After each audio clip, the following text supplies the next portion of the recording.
Magic 95.9, Baltimore's best variety of R&B, home of the Ricky Smiley Morning Show. It's your man, Ryan the Lion here. And today, I love it when we get these special guests that check in with me. And today, I got a very special one. I'm so excited to introduce the one and only, the legendary Mr. Larry Blackmon.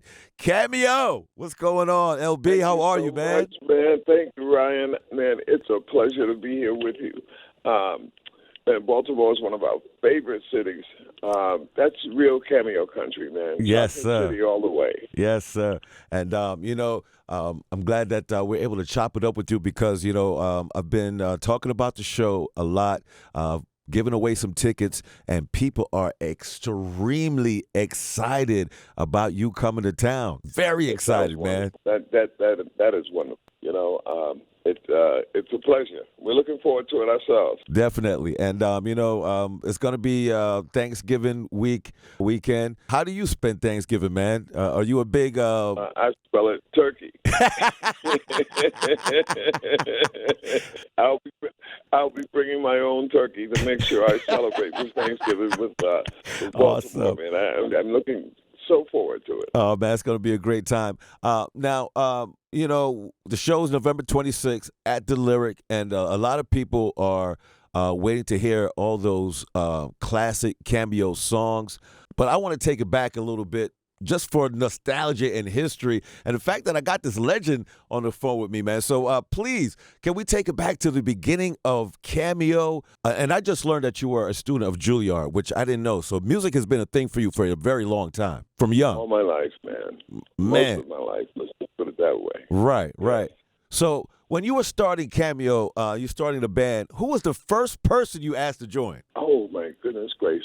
The very first person. Well, it's funny. We started as a unit. Believe me, it went far back, like at let's say the middle of junior high school. Okay. Mm-hmm. Now, when I say that, none of the members that are here now was a part of what wound up being Cameo.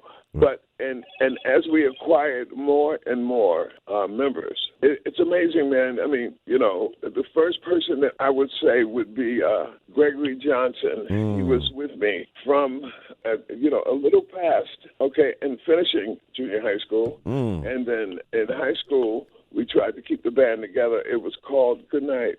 Oh, I'm going to tell you something that only a few would know. I love it. It's so funny. It was okay. All right. Now it was called. Oh, this is so ridiculous. The Mighty G's.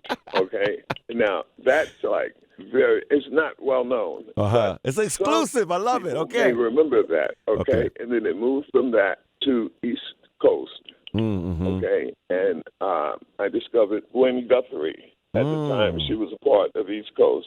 God bless her soul. She's not with us any longer. Gwen went on to write some fantastic songs. Her Absolutely. and Akili, which was a trombone player. They became a couple. And Benny Ashburn, who was the manager of the Commodores, would come by Small's Paradise and hear us play. And he approached Gwen and Akili, and they wrote a song called Supernatural Thing by Benny King, which was a #1 pop hit at the time. Okay? And then as I moved further along, Gwen and Akili broke up, and Gwen went on she was doing background vocals for the New York background crew with Luther Vandross. Wow. It was, and Whitney's aunt.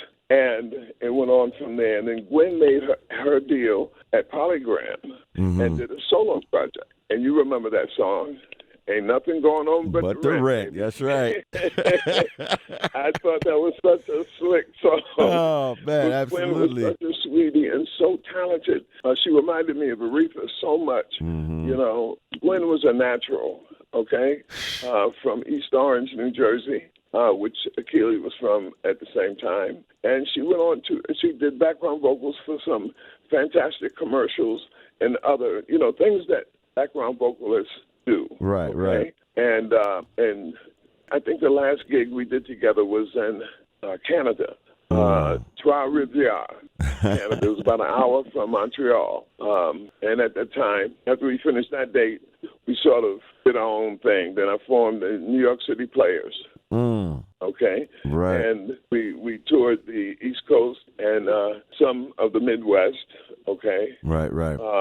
It was so funny, man. It was such an experience. Right. To tour like that.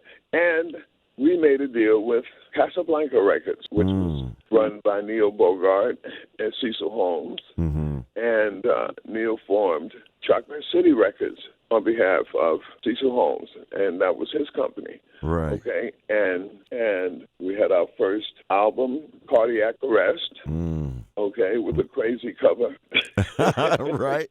Neil put that together. He was such a crazy guy, and believe it or not, this is not well known, but East Coast used to rehearse at a facility on 23rd Street, and you would not guess who would rehearse in the evenings.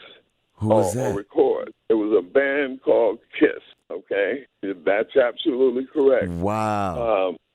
And fantastic guys, man. And they recorded at night. We would rehearse during the daytime. We didn't use that place to record as much as we did to rehearse. Right. Okay, and then we went on from there.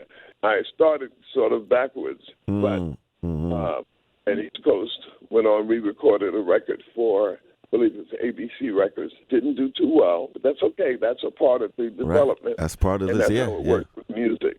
Okay, and then we went on, and Casablanca did not care for the name New York City Players because they had another group called the Ohio Players that were signed, and obviously the conflict would not work. And I changed the name to Cameo. Now, why Cameo? How did that come? How? Well, Cameo depicted what we tried to be about. Okay, individually as strong. Right. Okay, right. As because after having a female lead, it sort of made sense to have cats that did more than just play one instrument. Right. You had to sing. You had to do background as well as lead. Right. And I was still on the drums at that time, okay? And I started out as a drummer, okay? And then we went on from there. They accepted the name, and we did a song that was written by a guy named Johnny Melfi, who turned out to be one of the producers for the name of that TV show was Sex and the City. Look at this. Well, we get all this good history today. I love it. Yeah. And so we went on, and I asked at the end of the song we did called Find My Way, I asked Cecil if he would come to New York and listen to our original material, because with Find My Way, that was written by someone else, of course, and the B-side we wrote, but he came to New York, and we performed for him at a rehearsal place there, the songs that we wrote. And at the end, I said, so what do you think, Cease? And he said, I think we can do something. Okay? So therein was our first album, Cardiac Arrest, with, of course, Rigor Mortis, Funk, and those songs. For Cameo fans from Baltimore, I'm sure they're aware of the first album. And then we went on to the second, We All Know Who We Are.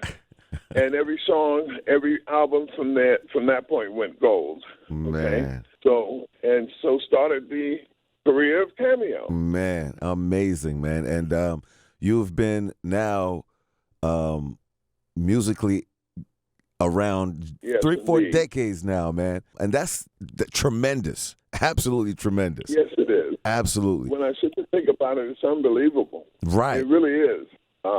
And I thank God for giving us what we wanted. Right, okay?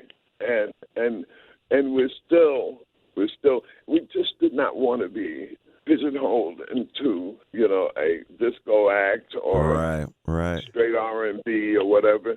And we felt we were better A&R people than some of the people at the record company. No offense. Right. But, we were in the street. We knew what was being played at radio, and they would run and say, okay, Larry, you guys have to come with a ballad now because that's what they're playing, you know. And then we come with an up-tempo song.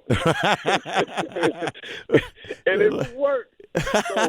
So, you know, we did our thing. Sometimes you got to listen to the talent, you know? Yeah, sometimes. It doesn't work for everyone, though. Right, and, right. And that's okay, you know.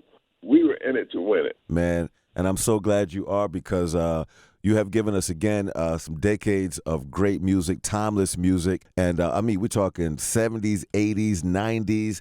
And I'm very happy to announce, Cameo Nation, can we talk about some new music? You got some new stuff going on.